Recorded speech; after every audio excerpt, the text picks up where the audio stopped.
బొమ్మల కథలు. ధరణిపురం అనే గ్రామంలో ఓ పెద్ద జమీందారీ కుటుంబం ఉండేది. ఆ కుటుంబానికి పెద్దవాడు విజయరామ. అతనికి ఊర్లో ధనవంతుడు, ధర్మవంతుడు అనే పేర్లుండేవి. అతనికి ఇద్దరు సోదరులు కూడా ఉండేవారు. ఓ రోజు ఆ ఊర్లోకి ఓ వ్యక్తొస్తాడు. ఆ ఊరి జనంతో, అయ్యా, నాకీ ఊర్లో ఏదైనా పని దొరుకుతుందా? ఎవరు నువ్వు? నీ పేరేంటి? నా పేరు వాల్మీకి. నేనొకప్పుడు జేబు దొంగనయ్యా. కానీ ఇక మీదట అవన్నీ చేయకుండా బుద్ధిగా పనిచేసుకుందాం అనుకుంటున్నాను. ఒక దొంగ నమ్మి పనెవరిస్తారు చెప్పు? ఇప్పుడు నేను పూర్తిగా మారిపోయాను. ఇకపై కష్టపడి డబ్బు సంపాదించుకుందాం అనుకుంటున్నాను కానీ మాకంత పెద్ద మనస్సు లేదయ్యా. మా ఊర్లో విజయరామగారున్నారు. నువ్వు కావాలంటే వెళ్ళి ఆయన్ని కలు. అని వాల్మీకిని విజయరామ దగ్గరికి పంపుతారు. వాల్మీకి విషయమంతా చెప్తాడు. అయ్యా, మీరైనా నాకు పనిస్తారా? సరేలే, నువ్వు నా దగ్గర పాలేరుగా చేస్తావా? 3 పూటలా తిండి కూడా పెడతాను. అయ్యా, మీ రుణం ఈ జన్మలో తీర్చుకోలేను. ఇక నుంచి నేను బుద్ధిగా పనిచేసుకుంటాను. సరే, చక్కగా పనిచేసుకో అని చెప్తాడు విజయరామ. రోజులు గడుస్తాయి. వాల్మీకి మెల్లమెల్లగా పనిలో పడతాడు. కాని ఇది విజయరామ బంధువులకు నచ్చదు. దీంతో విజయరామ తమ్ముళ్ళు రుద్రరావు, గజపతిరావు విజయరామతో, అన్నయ్య, నీ పద్ధతేమీ బాలేదు. ఒక దొంగ నమ్మి ఎలా పనిలో పెట్టుకుంటావు? గజపతిరావు ఇలా అన్నాడు. అవునన్నయ్యా, ఊరంతా కూడా ఇదే మాట్లాడుకుంటున్నారు. అసలే మన ఇంట్లో విలువైన వస్తువులుంటాయి. అతను దొంగతనం చేస్తే? అవును, అందుకే ముందతన్ని పనిలో నుంచి తీసేయ్. అతన్ని ఎవరు నమ్మినా నమ్మకపోయినా నేను నమ్ముతాను అన్నాడు విజయరామ. కానీ అన్నయ్య, అది ఇంకెవ్వరూ ఏమీ మాట్లాడకండి అని చెప్పి అక్కడ్నించి వెళ్ళిపోతాడు. రోజులు గడుస్తాయి. వాల్మీకి ఊర్లో కూడా మంచివాడిగా గుర్తింపు తెచ్చుకుంటాడు. ఓ రోజు కూరగాయల కోసం బయటికి వెళ్తాడు. అప్పుడు గ్రామస్థుడు, వాల్మీకి, చూస్తుంటే నీలో చాలా మార్పు కనిపిస్తుంది. మీరు అదే ఆ రోజొచ్చి పని అడిగావు కదా, గుర్తున్నానా? అయ్యగారు, మీరా? ఎలా ఉన్నారు? నేను బానే ఉన్నాను. జేబు దొంగవు కదా, నువ్వు నిజాయితీగా ఉంటావో ఉండవో అని సందేహం వచ్చింది. కానీ నిన్ను చూస్తుంటే ఇప్పుడు చాలా తెలివిగా నిజాయితీగా ఉన్నట్టున్నావే. అంతా విజయరామగారి దయ్య. ఆయన దగ్గరుంటే ఎవరిలో అయినా ఇట్టే మార్పు వచ్చేస్తుంది. ఇదంతా ఆయన చలవే. మంచిది మంచిది, ఇలానే ఉండు అని పంపించేస్తాడు. కొన్ని రోజులకి విజయరామ కుటుంబం తీర్థయాత్రలకి వెళ్లాల్సొస్తుంది. అప్పుడు విజయరామ వాల్మీకితో, వాల్మీకి, మేమంతా కొద్ది రోజులు తీర్థయాత్రలకు వెళ్లాల్సుంటుంది. అవునా అయ్యా? మంచిదండి, వెళ్ళిరండి. మేం లేని ఈ 10 రోజులు ఇంటిని జాగ్రత్తగా చూసుకోవాల్సిన బాధ్యత నీదే. అయ్యా, నేనా? నన్ను నమ్మి ఇలా? అన్నయ్య, అతనెందుకు? మేమున్నాం కదా. నువ్వు వదినా వెళ్ళిరండి. నేను తమ్ముడు ఇంటిని చూసుకుంటాం. లేదు లేదు, మీ ఇద్దరూ మన అమ్మగారి ఊరు వెళ్ళి పొలం కాగితాల సంగతి చూడండి. సరే అన్నయ్య, నీ ఇష్టం అని అంటాడు రుద్రరావు. ఆ రాత్రి విజయరామ భార్య లీలావతి అతనితో, ఏంటండి మీరు ఓ పాలేర్ని నమ్మి ఇంటిని అతనికి అప్పజెప్తా అంటున్నారు? మీ తమ్ముళ్ళున్నారు కదా. వాళ్ళకి వేరే పనులు చెప్పానులే, మరేం పర్వాలేదు. వాడు తెలివైన వాడే. ఏవోనండి, నాకెందుకో అనుమానంగానే ఉంది. మరేం పర్లేదని చెప్పానా? సరే పడుకో, రేపు తెల్లవారుజామునే మనం బయలుదేరాలి అని అంటాడు విజయరామ. మరుసటి రోజు విజయరామ వాళ్ళు వెళ్ళిపోతారు. అతని తమ్ముళ్ళు కూడా వెళ్ళిపోతారు. ఇంటిని వాల్మీకి మాత్రమే చూసుకుంటాడు. 2 రోజులు గడుస్తాయి. ఊర్లో ఉన్న 2 తమ్ముళ్ళు, చూసావా తమ్ముడు, పెద్దన్నయ్యకి మనకంటే ఆ పాలేరే ఎక్కువైపోయాడు. అవునన్నయ్య, మనం ఎలా అయినా సరే వాడి సంగతి చూడాలి. మనకిదే సరైన సమయం. అన్నయ్య గదిలో బంగారం డబ్బు కాజేసి మన ఇద్దరం పంచుకుందాం. అది ఆ పాలేరు మీదకి నెట్టేద్దాం. భలే పథకం వేశావన్నయ్యా. డబ్బుకి డబ్బు, ఆ పాలేరు కూడా వెళ్ళిపోతాడు అన్నాడు గజపతిరావు. ఇద్దరూ అలా అనుకొని విజయరామ ఇంటికి తిరిగొస్తారు. ఓ అర్ధరాత్రి వాల్మీకి కళ్ళు కప్పి నేరుగా విజయరామ గదిలోకి వెళ్లి బీరువా తీస్తారు. తీరా చూస్తే అక్కడ డబ్బు నగలు ఉండవు. ఏరా గజపతి, ఇదేంటి ఇక్కడ ఖాళీగా ఉంది? అయ్యో, మన పథకం పాడైనట్టేనా? ముందే ఎవరైనా వాటిని తీసుకున్నారంటావా? అసాధ్యంరా, ఈ ఇంట్లో మనం తప్ప ఇంకెవరుంటారు? ఉన్నాడుగా వాడు అని అనేలోపు ఇంతలో వెనక నుండి వాల్మీకొస్తాడు. ఏవైందయ్యా? ఇంత అర్ధరాత్రి పూట పెద్ద మనుషులు మీరు ఈ గదిలో ఏం వెతుకుతున్నారు? ఇద్దరూ తడబడి వెనక్కి తిరుగుతారు.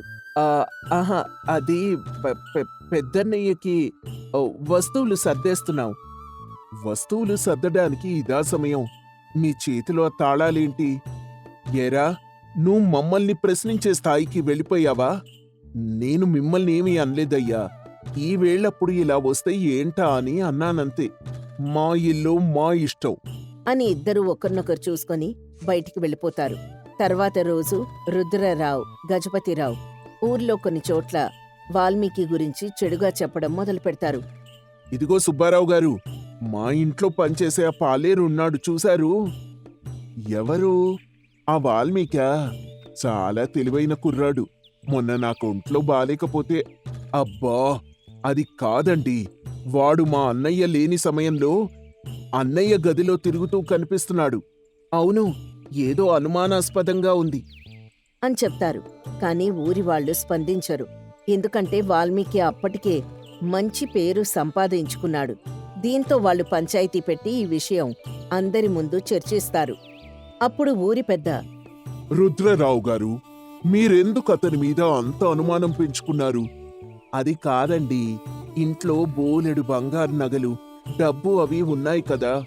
వాడు దొంగతనం చేస్తే మీరు మాకు అండగా ఉంటారని ముందు జాగ్రత్తగా చెప్తున్నాం. వాల్మీకి మారిపోయాడు. ఇప్పుడు మీరు అనుకుంటున్నట్టు అతను లేడు. ఇక ఈ విషయంలో చర్చలు అనవసరం అని చెప్పి ఇద్దర్ని పంపించేస్తాడు ఊరి పెద్ద. దీంతో 5వ రోజు రాత్రి రుద్రరావు, గజపతిరావు మళ్లీ ఇంట్లోకి దూరి బీరువా తెరుస్తారు. ఈసారి లోపల ఒక కాగితం ఉంటుంది. దానిమీద దొంగతనం చేసేవారు ఎప్పటికీ గెలవరు, విజయరామ అని రాసి ఉంటుంది. అప్పుడు గజపతిరావు, అయ్యో, ఇది స్పష్టంగా మనకోసమే అన్నట్టుగా ఉందన్నయ్యా. అవునరా, అన్నయ్య మనల్ని పట్టుకోడానికి ఇదంతా ముందే పథకం వేశాడంటావా? అప్పుడే వెనక నుండి అడుగుల శబ్దం వినిపిస్తుంది. విజయరామ, లీలావతి, వాల్మీకి వస్తారు. తమ్ముళ్ళు, నేను తీర్థయాత్రల నుంచి ఒక్కరోజు ముందే వచ్చాను. మీరు నా గదిలో ఏం చేస్తున్నారు? అది అన్నయ్య. ఈ వేళప్పుడు మా గదిలో ఏం చేస్తున్నారు అంటే ఆ ఆ అన్నయ్య అంటారేంటయ్యా? అబ్బే, మరేం లేదు వదినా. గదిలో ఏదో శబ్దం వినిపిస్తేను. చేతిలో ఏంటి? ఆ బీరువా ఎందుకు తెరిచుంది అని ముందు వెళ్లి చూస్తుంది. అక్కడ డబ్బులు, నగలు ఏవీ ఉండవు. దీంతో కంగారుగా, అయ్యో ఏవండి, మన డబ్బు నగలు కనిపించటం లేదు. ఏమిటి? అవునా? అయ్యా, మీరేం కంగారు పడకండి. అవన్నీ భద్రంగా కింద గదిలో ఉన్నాయి. మన ఊర్లో దొంగల భయం ఎక్కువైందయ్యా, అందుకే వాటిని దాచి ఉంచాను. దొంగలా? నాకెందుకో ఇది కారణం అనిపించటం లేదు. నిజం చెప్పు వాల్మీకి, అసలేం జరిగింది అని విజయరామ అడగ్గానే జరిగింది మొత్తం చెప్పేస్తాడు వాల్మీకి. దీంతో విజయరామ తన తమ్ముళ్లతో, ఏరా, మీరేం చేసినా కూడా నా తమ్ముళ్ళేరా. కాని వాల్మీకి లాంటి నిజాయితీ గలవాణ్ణి నిందించడం మాత్రం సరైంది కాదు. అన్నయ్య, మేం తప్పు చేశామన్నయ్యా. డబ్బు మీద ఆశపడి ఇలా. అవునన్నయ్య, వాల్మీకి, నువ్వు మమ్మల్ని క్షమించాలి.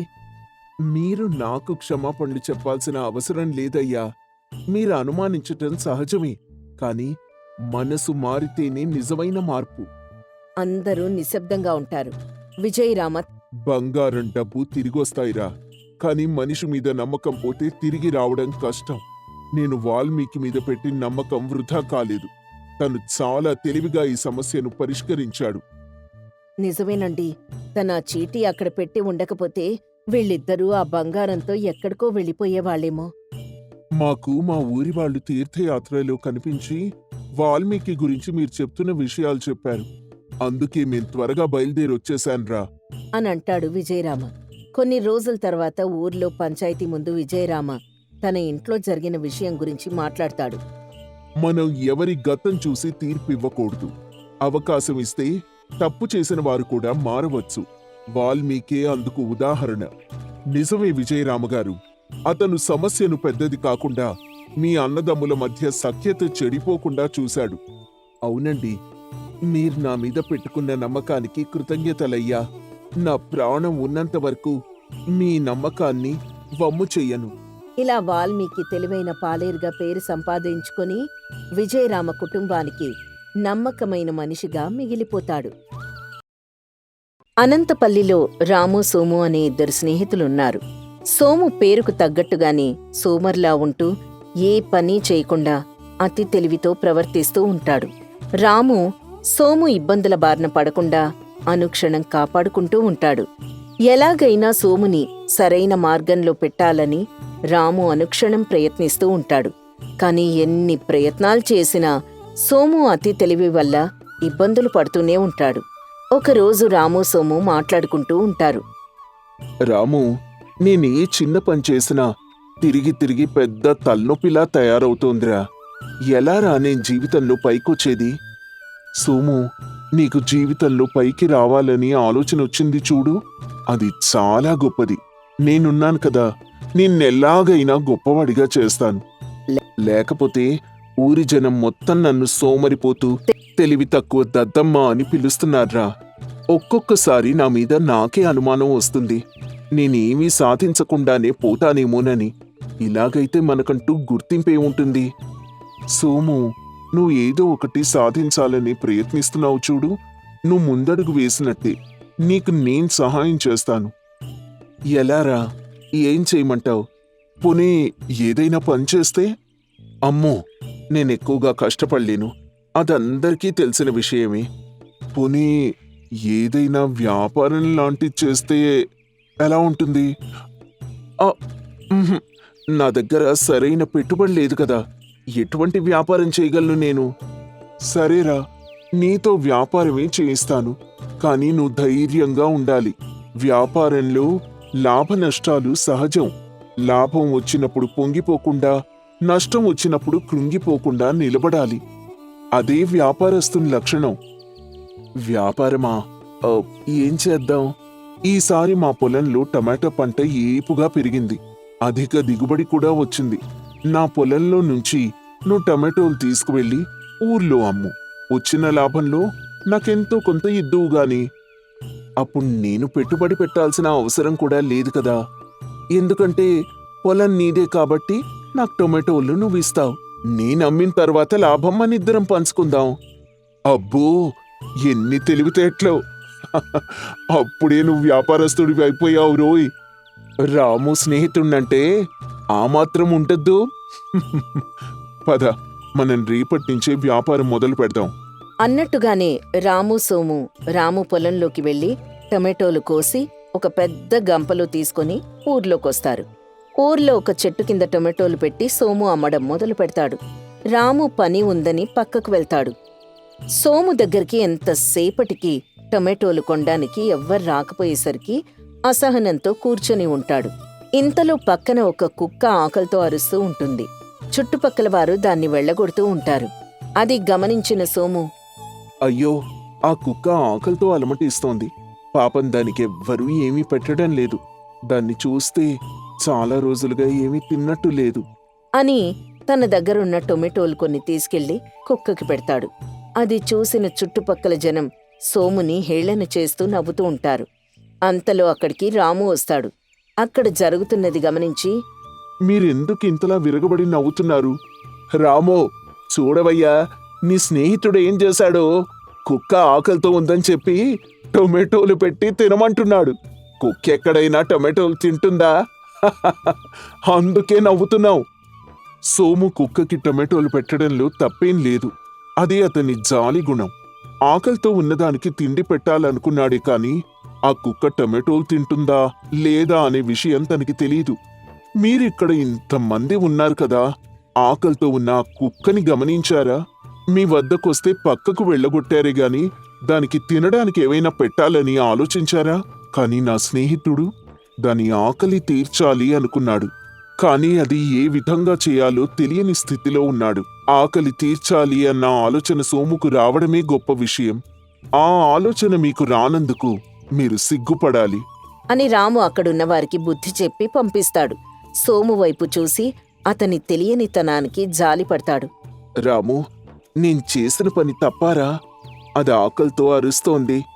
ఏం చేయాలో తెలియక నా దగ్గరున్న టమాటోలు పెట్టాను. దానికి వాళ్ళందరూ నన్ను హేళన చేశారు. దాని ఆకలి తీర్చాలి అన్న నీ జాలిగుణం చాలా మంచిది సోము.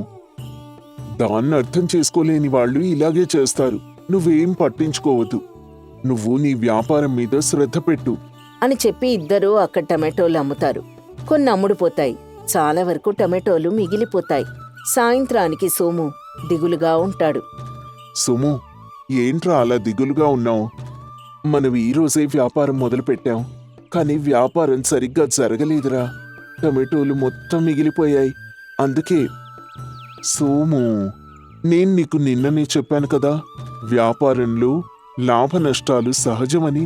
ఒక్క రోజుకే నువ్వు కృంగిపోతే వ్యాపారం ఎలా సాగిస్తావు చెప్పు? ఏం పర్వాలేదు, రేపు మళ్ళీ మొదలు పెడదాం. పద, ఈ రోజుకి ఇంటికెళ్ళిపోదాం అని సోముకి ధైర్యం చెప్పి తీసుకువెళ్తాడు రాము. మరుసటి రోజు ఉదయం మళ్లీ టొమాటోలతో అదే చెట్టు కింద వ్యాపారం మొదలు పెడతారు. సోము, నేను పొలం వరకు వెళ్ళి వస్తాను. నువ్వు సరిగ్గా వ్యాపారం చూసుకో, జాగ్రత్తగా ఉండు. మళ్ళీ కుక్కకి టొమాటోలు పెట్టకు. పెట్టన్లేరా, నువ్వు వెళ్ళి పని చూసుకోనరా. ఇక్కడంతా నేను చూసుకుంటానులే. రాము పొలానికి వెళ్తాడు. సోము టొమాటోల అమ్మకం అవ్వక అటూ ఇటూ చూస్తూ ఉంటాడు. ఇంతలో అక్కడికి లింగయ్య వస్తాడు. ఏవోయ్ సోము, నిన్నట్నుంచి నిన్ను చూస్తున్నాను. ఏమిటి, వ్యాపారం సరిగ్గా లేనట్టుంది. ఇవాళైనా టొమాటోలు అమ్ముతావా లేదా? అవును బాబాయ్, సరిగ్గా వ్యాపారం లేదు. ఎలాగైనా ఈరోజు టొమాటోలు అమ్మాలి, లేకపోతే రాము దగ్గర మాట వచ్చేస్తుంది. పాపం రాము ఎటువంటి పెట్టుబడి ఆశించకుండా నాకు టొమాటోలు ఇచ్చాడు. కానీ నేనే సరిగ్గా అమ్మలేక ఇబ్బంది పడుతున్నాను. ఇవాళ ఎలాగైనా మొత్తం అమ్మేయాలి బాబాయ్. ఇలా ఒక్క దగ్గరే కూర్చొని ఉంటే ఎవరొస్తారు నీ దగ్గరికి? మనమే ఇంటింటికి వెళ్ళి అమ్ముకు రావాలి. అప్పుడే వ్యాపారం సాగుతుంది. అవును బాబాయ్, మంచి సలహా చెప్పావు. కానీ ఇన్ని టొమాటోలు నేనొక్కడే మోయలేను కదా. ఓ పంచి, నువ్వు ఇక్కడే ఉండు. నేను గంప ఎత్తుకొని ఊర్లో తిరిగి అమ్మి వస్తాను. నేనెంతటి బరువునైనా మోయగలను. నాకు కొన్ని టొమాటోలు ఇవ్వు చాలు. భలే మంచి ఉపాయం బాబాయ్. నేనిక్కడే ఉంటాను, నువ్వు వెళ్ళి అమ్ముకొనిరా అని టొమాటోలు మొత్తం గంపలో వేసి లింగయ్యకిస్తాడు. లింగయ్య ఆ గంప నెత్తిన పెట్టుకుని వెళ్ళిపోతాడు. వెళ్ళిన లింగయ్య ఎంతసేపటికి తిరిగి రాడు. కాసేపటి తర్వాత రాము వస్తాడు. రాము వచ్చేసరికి సోము చెట్టు కింద పడుకొని ముఖం మీద తుండు వేసుకొని ఉంటాడు. ఆహా సోము, టొమాటోలు మొత్తం అమ్మేశావా? దాదాపు అలాంటిదే. కానీ ఇంకా లింగయ్య బాబాయ్ తిరిగి రాలేదు. లింగయ్య బాబాయ్ రావడం ఏంటి? సోము రాముకి జరిగిందంతా చెప్తాడు. కాసేపట్లో బాబాయ్ వచ్చేస్తాడు. సోము, నువ్వు మోసపోయావురా. లింగయ్య వట్టి మోసకారి. అందరికీ మాయమాటలు చెప్పి మోసం చేస్తూ ఉంటాడు. ఈ రోజు వాడి బారిన నువ్వు పడ్డావు. ఇక లింగయ్య తిరిగి రాడు. రాము, నిజంగా నేను మోసపోయానా? అయ్యో అని ఏడుస్తూ ఉంటాడు. సోము, బాధపడకురా. ఏదో ఒక రోజు నీ కష్టాలు మొత్తం తీరిపోతాయి. నా బాధంతా నీ గురించేరా. నా దగ్గర నుంచి ఏమీ ఆశించకుండా నాకు టమాటోలు ఇచ్చావు. కనీసం నీకేమీ తిరిగి ఇవ్వలేకపోతున్నాను. ఏం పర్వాలేదు లేరా, అదంతా నేను చూసుకుంటానుగా. నువ్వేం బాధపడకుండా ఇంటికి వెళ్ళు అని రాము సోముకు ధైర్యం చెప్పి ఇంటికి పంపిస్తాడు. కాని సోము బాధతో ఇంటికి వెళ్లకుండా ఊరి చివర చెట్టు కింద కూర్చొని ఆలోచిస్తూ ఉంటాడు. అలా ఆలోచిస్తూ అక్కడే నిద్రపోతాడు. అర్ధరాత్రి సమయంలో అతనికి ఏవో అరుపులు వినిపిస్తాయి. ఉలిక్కిపడి లేచి చూస్తాడు. కొంత దూరంలో ఇద్దరు దొంగలు ఒక వ్యక్తిని దోచుకుంటూ ఉంటారు. ఆ వ్యక్తి అరుస్తూ ఉంటాడు. సోము అతన్ని కాపాడేందుకు వెళ్తాడు. కాపాడండి, కాపాడండి! కంగారు పడకండి, నేను వస్తున్నాను. భయపడకండి, నేను మిమ్మల్ని కాపాడుతాను. రేయ్, ఒక్క అడుగు ముందుకేస్తే ఈ కత్తితో పొడి చేస్తా. వెళ్ళో, వెనక్కి వెళ్ళో. మేమిద్దరం ఉన్నావు, నువ్వొక్కడివి. మా దగ్గర కత్తులు కూడా ఉన్నాయి. వచ్చిన దారినే వెళ్ళిపో, లేకపోతే చస్తావు. సోము కాస్త భయంతో ఒక అడుగు వెనక్కి వేస్తాడు. ఇంతలో గతంలో రాము తనకి చెప్పిన మాటలు గుర్తుకొస్తాయి. నువ్వు ఎక్కడైతే భయపడి ఆగిపోతావో అక్కడే ధైర్యంగా నిలబడి ఆ పని పూర్తి చేయరా, అప్పుడే నువ్వు గెలుస్తావు. సోముకు రాము మాటలు గుర్తుకొచ్చి పక్కనే ఉన్న రాళ్లను తీసుకొని దూరం నుంచి ఆ దొంగల మీదకి విసురుతాడు. దొంగలు భయంతో అక్కడి నుంచి పారిపోతారు. సోము, నువ్వా ఇంత ధైర్యంగా దొంగలతో పోరాడింది? నువ్వారా? నీకింత ధైర్యం ఎలా వచ్చింది? రాము నాకు ధైర్యంగా ఎలా ఉండాలో చెప్పాడ్రా, అదే నేను పాటిస్తున్నాను. నీకిక ఎటువంటి భయం లేదు. ధైర్యంగా ఇంటికి వెళ్ళు. ఒకవేళ దొంగలు వెనక్కొస్తే నేను చూసుకుంటానులే అని చెప్పి అతన్ని పంపించేస్తాడు. మరుసటి రోజు సోము చేసిన ధైర్య సాహసాల గురించి ఆ వ్యక్తి ఊరంతా తెలిసేలా చేస్తాడు. ఇది విన్న రాము సోము దగ్గరికి పరిగెత్తుకుని వచ్చి, సోము, నేను విన్నది నిజమేనా? రాత్రి దొంగల్ని తరిమి కొట్టావంట? అవును రాము, అది నిజమే. నీలో ఇంత ధైర్యం ఎలా వచ్చిందిరా? నాకే ఆశ్చర్యంగా ఉంది. రాము, నువ్వే కదా చెప్పావు, ఎక్కడైతే భయంతో ఆగిపోతామో అక్కడ్నించే ధైర్యంగా ముందుకు వెళ్ళాలి అని. నువ్వు ప్రతిదానికి భయపడుతున్నావని నీకు ధైర్యం చెప్పాను, కానీ ఈరోజు ఆ మాటలే నిన్ను శక్తిమంతుడిగా తయారు చేశాయి. నాకు నిజంగా చాలా ఆనందంగా ఉందిరా. ఇంతలో అక్కడికొక వ్యక్తొచ్చి సోముని పంచాయతీ పెద్దలు తీసుకురమ్మన్నారని చెప్తాడు. రాము సోము ఇద్దరూ కలిసి పంచాయతీకి వెళ్తారు. పంచాయతీ పెద్ద, సోము, నువ్వు రాత్రి చూపిన ధైర్య సాహసాలకు మెచ్చి నిన్నభినందించడానికి ఇక్కడికి పిలిపించాము. అంతేకాదు, నేటి నుంచి మన గ్రామానికి ప్రధాన కాపలాదారుగా నిన్ను నియమిస్తున్నాము. ఇక మీదట మన ఊరి చుట్టుపక్కల ఎటువంటి దొంగతనాలు జరగకుండా నువ్వే చూసుకోవాలి.